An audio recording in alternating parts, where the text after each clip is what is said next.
Hi, I'm Dr. Christine Anderson. I am a pediatric chiropractor, board certified in pediatric uh, chiropractic and pediatrics, as well as certified in functional neurology and childhood developmental disorders. And I've been in practice for 30 years in Los Angeles. And tonight I've come here to talk to you about functional disconnection syndrome.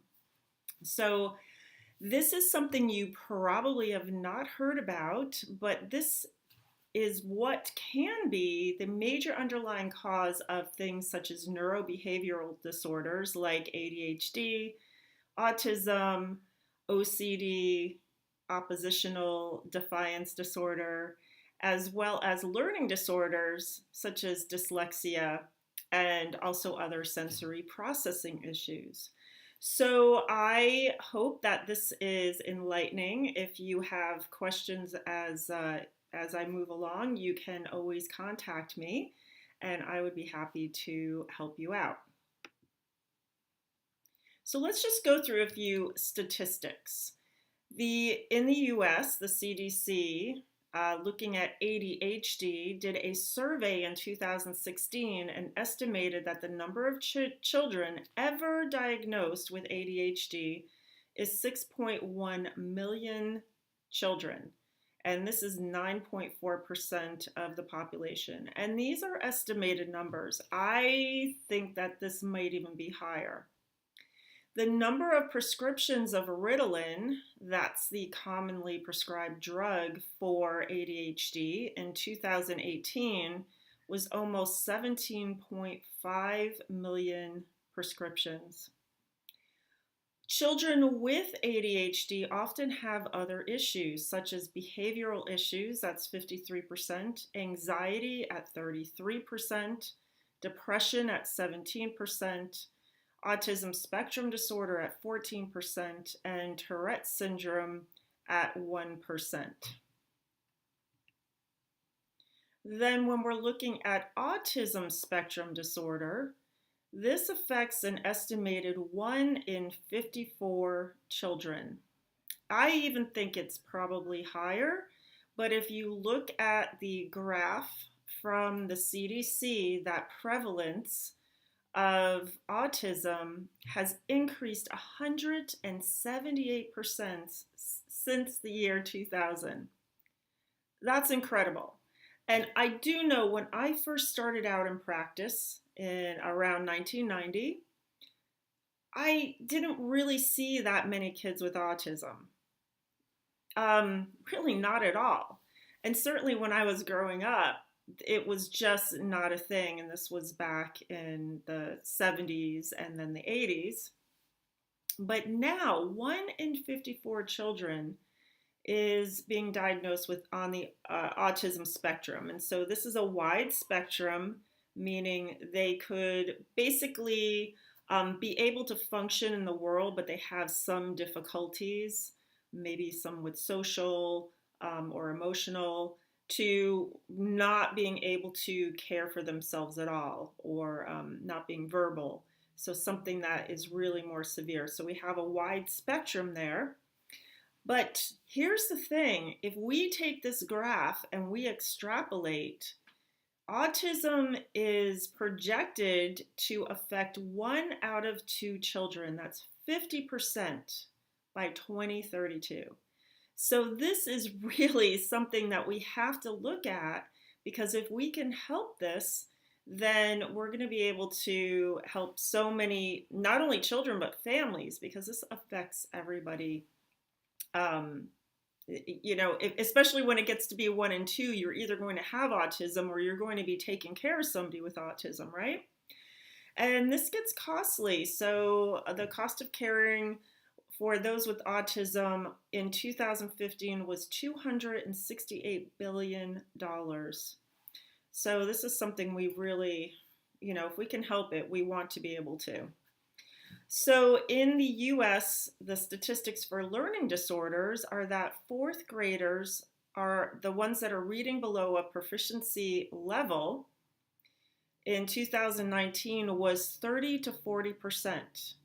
the dyslexia rate was 20%, that's 1 in 5 kids, and 80 to 90% of all those learning disorders are usually due to dyslexia, which is where you have trouble with the written word.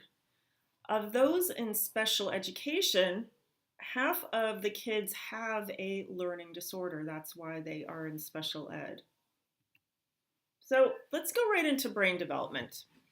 And there is a description there of a developing brain actually in utero. And you can see how it almost looks like a tadpole, and it develops into that newborn brain, which is about 25% of adult size. So the form of it is there, but it's going to continue to grow and create connection, and it grows to 60% of adult size in that first year of life. And it develops from the bottom up and then side to side in order to then have that top-down control. In other words, your brain has control of your body. So one of the first things to develop is primitive reflexes in a baby. These are reflexes that are in the brain stem, so they're not in the brain, they're not in the spinal cord like you go into the doctor with the hammer and they hit your knee and the knee kicks out. That's actually a spinal reflex, so it's in your spine. These are brainstem reflexes, and this is akin to more of the primitive brain, but a necessary stepping stone for our mature brain development. And these develop in utero, and they actually help babies to develop in utero and be able to be born. So it stimulates that action of moving through the birth canal, thrive once they get out, and also survive. And some of the examples of that would be things like a rooting reflex. So you stroke a baby's chin, they're going to turn towards that stroking, open their mouth, and then they can have mom's breast, take that in, and then suck, and that's going to help them to thrive and survive. And there's some other reflexes that kick in more for protection of their physical body. And my daughter and I, Dr. Toxel Ruck, we have a podcast called Your Baby's Brilliant Brain. And we have a separate podcast dedicated just to primitive reflexes, so you may want to check that out. I'll put the links in the description here to iTunes and Spotify. So back to primitive reflexes, these are going to help drive the motion of the body for the brain to develop. So if you don't have a brain to move your body, this is the way you move your body, which then sends signals up to the brain for the brain to further develop. They are going to integrate into the mature postural reflexes as the baby grows and develops. So we want them there to begin with, but in the end, we want them to integrate so that the body and the brain are able to control themselves. It's not at the behest of these primitive reflexes, where if they get stimulated, it just goes to follow that the body's going to move whether a child wants to or not. For instance, the spinal galant and Perez primitive reflexes on the back, if a child has retained those and they sit in a chair and that gets activated, they're going to be squirmy and fidgety, and the teacher is going to be like, sit still. But they can't. They physically can't do it. So retention of these primitive reflexes past a certain point is a red flag, and it may contribute to things like delayed development, and also lead to things like behavioral issues, learning issues, movement issues, and a whole host of other problems. This goes into the milestones, which is another marker of brain development. These are things like crawling and walking and talking, and they're supposed to occur during a certain period of time. This isn't arbitrary. This isn't your baby's going to walk when they want and talk when they want. We are hardwired for these things to occur at a certain time. And if they are not, I want to know why, and I want to work towards getting that child meeting those milestones. But in a child who's older having issues, we have to go back, look at primitive reflexes and milestones, and we may need to fill in some of those rungs of the ladder that may have been skipped. And this is a way children adapt. If they can't do something, they'll do a workaround. But when you adapt and do a workaround, there's going to be something that suffers, whether it's processing time or ability to take in sensory information. There's going to be something that gets the short end.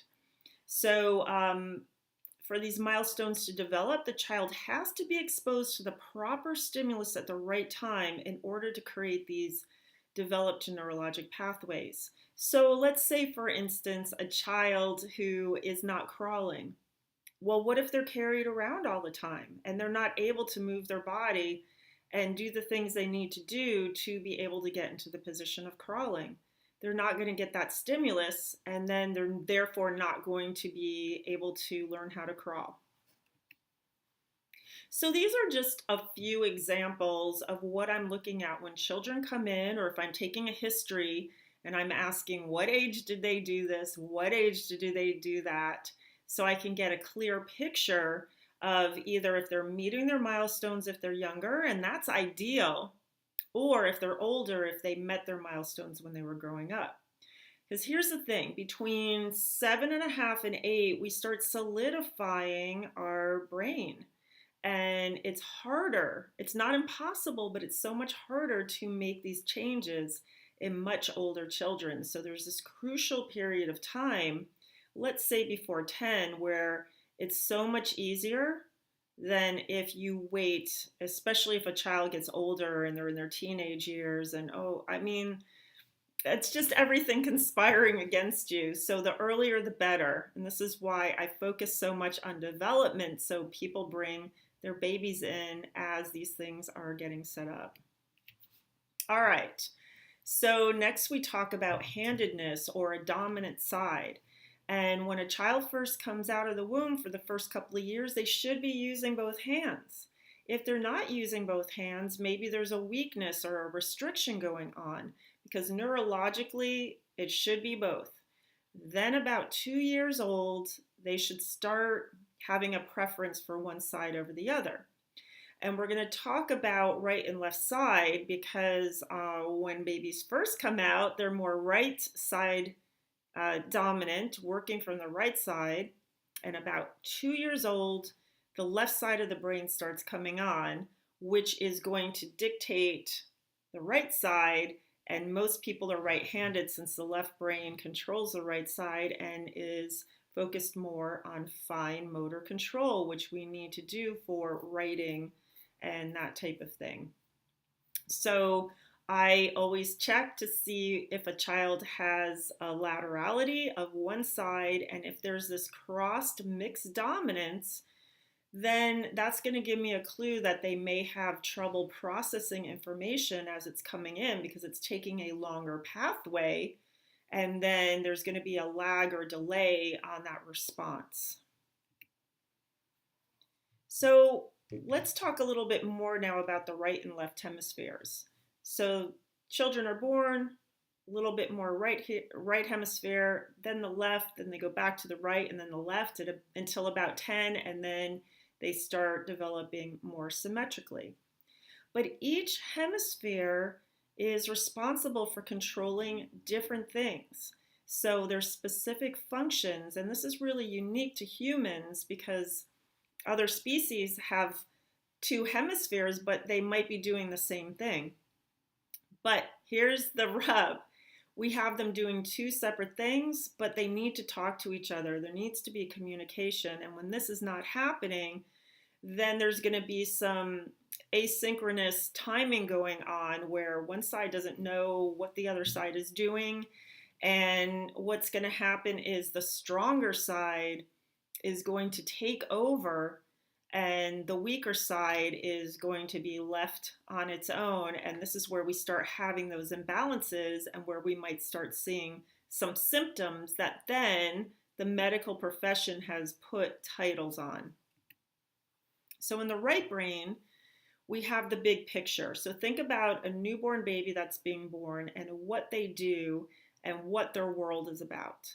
Well, their world is the big picture. It's sort of like, what's going on? And I'm going to move my big muscles. Think of a toddler walking, right? They don't have much finesse to them, but they are getting their body moving. So that gross motor control and balance and proprioception, where their body is in space. Nonverbal communication. So when babies come out, they can't talk, but they can smile. They can look at you with their eyes. They can make faces. They can point. So there's a whole way of communicated with this nonverbal communication. And this also goes along with the emotional quotient. So our emotional brain is more on the right side than the left. And this is where we get things like empathy and that type of thing. You know, here in my Wi-Fi, sorry about that. So with the right brain, we are I don't want that. We are also looking at the internal sensations of the body. So what our body is feeling internally. Are we hungry? Are we thirsty? Are we tired? This is all going on in the right side of the brain. We have to know what our body is doing so we can relate to other people, and that goes back to the empathy. The right side is also avoidance behavior, right? So to thrive and live, we want to avoid being in any dangerous situations. So the right side is more cautious. It's the brakes on the behavior. So it is the one that says no, no, no, no, no, controls the impulses, and it also is the subconscious memory. The left side of the brain is more detail oriented. It's going to move the small muscles and be involved in fine motor control. So muscles of the hand, the vocal cords are small muscles, all those really fine motor activities that we think of with things like writing and speaking. It's consciousness. This is when our consciousness starts coming online and we're like, oh, I'm a person separate from you and, you know, the things that are around me. This is more verbal communication. So think of kids as they start school with reading and writing. And again, this is the intelligence quotient. It's systemizing, linear and logical. Think like Dr. Spock, right? This has to make sense. This is also when kids kind of go through a lining up period where they line things up, which is not necessarily a problem. It might be a problem more if you take things out of order and that disrupts their world and they have, you know, have a complete meltdown. This is approach behavior, as in go, go, go, do, do, do, right? Like full steam ahead. This is where we get into kids that just cannot sit down and focus for a second. It's also pattern recognition. Our left brain likes repetition and routine and pattern and wants to know what to expect. And this is where kids sometimes have an issue when their left brain is in control and you go out of their routine and they just have a complete meltdown. So let's go into what functional disconnection syndrome is. It really is a communication problem between your right and the left hemispheres of the brain. So it's like two computers with two different operating systems. Let's just say one of them hasn't been updated, right? It's still running on Windows 7 and the other is Windows 10, or a Mac and a PC, that they both work, but they cannot talk to each other. They just completely have different systems. So this means that children or people with functional disconnection syndrome, the brain isn't injured. It doesn't have a pathology. It's more about the connectivity, the wiring, and it's more epigenetic, meaning things that we can either expose ourselves to or stay away from. That's going to affect how this wiring occurs, and it's typically not genetic. There are rare instances, but for the most part, children with functional disconnection syndrome do not have a genetic issue. So this is revolving around neuroplasticity. So brain plasticity. The brain has the ability to change depending on what it is being exposed to. And that can be in a good way or it can be in a bad way. So is it developing good habits or bad habits? And if you already have one side that's stronger than the other and the other one's weaker and you're playing to that strong side, things probably will not change. And brain imaging scans show that the weak hemisphere will get larger and the timing faster when you give the proper specific sensory stimulation. So new connections on the weak side can reconnect with the more mature cells on the high functioning side, and this helps the brain get back into a rhythm with the timing of how it is working. So what we do when we are trying to get a brain that has functional disconnection syndrome to get things balanced is we focus on the weaker side in order for it to catch up with that stronger hemisphere. Now, it doesn't mean that the stronger side is going to get weaker, okay? Because I hear this all the time, but I like my child's, creativity. Great. We're going to keep that. That has nothing to do with it, but we're going to bring the other side up so that they can talk to each other, and that child's going to have a much easier time with functioning, with relating, with whatever's going on with them. They're going to have an easier time once we get these hemispheres balanced. So let's talk a little bit about a child who has a right brain deficit or weakness. So this means that their left side of the brain is stronger and more dominant and running the show. They're going to possibly have a poor posture, maybe an odd gait, and they don't feel their bodies well. Sometimes I've seen this, they don't even know they have bodies. And they will do maybe some self-stimulating behavior either to themselves or they may incorporate other people. For instance, they may, bang their head on the wall or the floor, not hard necessarily, but enough to know, like, I have a body that I'm in. I have a patient right now that will go up to his parents and he will stick his finger in their elbow and bend their elbow around the finger.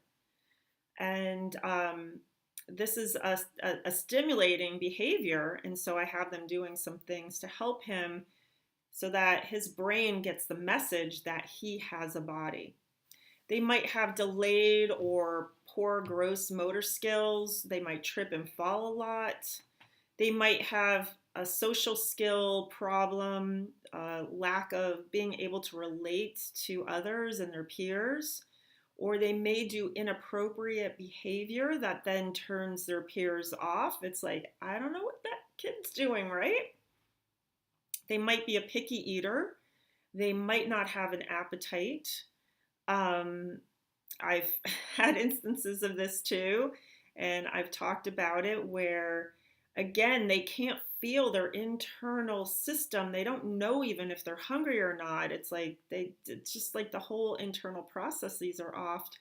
And so these are the kids that have to sit there and watch TV while they eat because they have to almost distract themselves from doing this behavior that is just so foreign to them. And they also might have poor digestion. Sometimes they're really good at reading because with a right brain deficit, their left brain is strong. This is the intellectual quotient, right? So they can be super smart, but they'll be good at reading, but not necessarily the interpretation. They can be really good with numbers, especially those earlier math skills, but as they get up higher in the math skills, sometimes they're not as good at that because the right brain is more abstract, like thinking outside of that linear progress that the left brain just loves. They can have poor attention. They can be impulsive, argumentative, compulsive. So remember, the left brain is go, go, go, do, do, do. And if they don't have the right brain to say, hey, let's just put the brakes on this for now. Let's just, chill out. We don't have to talk right now. We don't have to raise our hand. We don't have to argue. We can just chill. And also with the attentional aspect, if their left brain is go, go, go, do, do, do, and they're like, what's happening, and they want to see all around them, everything is distracting, and they don't have the right brain to go, just, it's all right, don't worry about it, I've got the big picture under control, we're safe, you can focus on what you need to do. And this relates to immune issue problems because the right brain puts the brakes on the immune system and says, hey, you've done your job, now you can relax. You don't have to attack the self, right? Leave that alone. You've taken care of the, virus or bacteria or whatever, and now that's thyroid tissue or gut tissue. Just leave it alone. Don't attack that. That's the self. So these are some of the things you might see with a right brain deficit or weakness. And what that might look like as far as diagnosing disorders might be ADHD, autism spectrum or Asperger's, Tourette's, OCD, ODD, nonverbal learning disorders, PDD, pervasive developmental disorders, or developmental coordination disorders. Because all of these, when you look at what goes on, you can relate it back to a very strong left brain that is in control. All right, so for a left brain deficit or weakness, these children might be shy or withdrawn. Maybe they're not even that motivated because remember that left brain is the go, go, go one. They might have depression, but typically they're very likable, popular. They might be into fashion and their looks. They're often really good at sports. Think of the typical dumb jock, not that they have to be dumb, but they probably aren't that great at academics, but they do excel at using their bodies. And because of that strong right brain, they can connect and relate to other people. And they're often very, very empathetic. They might be slow to speak. They might be hard to understand when they speak because they don't have that fine motor control of the lips, the tongue, the vocal cords. And these are the kids that really you have to slow them down and have them look at you and keep repeating over and over and over what you are saying so that they can develop that linguistic skill of moving the parts that they need to form the words. And this is in the part of the brain that is in the motor strip, right in the parietal lobe.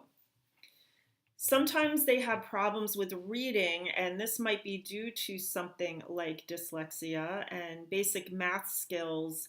They can't formulate this logistical, step A, step B, this, therefore this. Doesn't work. Same thing with writing something out. So a stream of thought and consciousness will go on. They'll be able to formulate what they want to say, but trying to put a pen to paper, it will take a circuitous journey and kind of wind around. It'll be one huge paragraph on the first page, every single thought in their head that just kind of comes out. And it's like, whoa, I know you're trying to tell me something. I don't know what it is, but I'm going to try and figure it out. And they also will have poor handwriting because of that fine motor control being on the left side, typically. Prone to chronic infections because this is the go, go, go side that is being deficient. So the putting the brakes on things might put the brakes too much on the immune system, and so it can't kick in enough to mount an immune response. And left brain issues can be more subtle than right because they're not typically behavioral problems. When the right brain is deficient and the left brain's like, woohoo, I have free reign, you are going to know that something is going on with that child. They will make sure their presence is known. But this can be easily missed or even misdiagnosed as an inattentive type of ADHD because they're just not able to focus on what needs to be done. All right, so what this might be diagnosed as: dyslexia, processing disorders, dyspraxia, dysgraphia, which are dyspraxia is movement issues, dysgraphia is handwriting issues, learning disabilities, language disorders, reading disorders, all these types of things that you might think of with a lot of academic issues. All right, so what can we do for these children with functional disconnection syndrome issues, whether it be whatever, fill in the blank, because that label doesn't tell me what's going on in the brain. I want to know what's going on so I can specifically design a program for that child.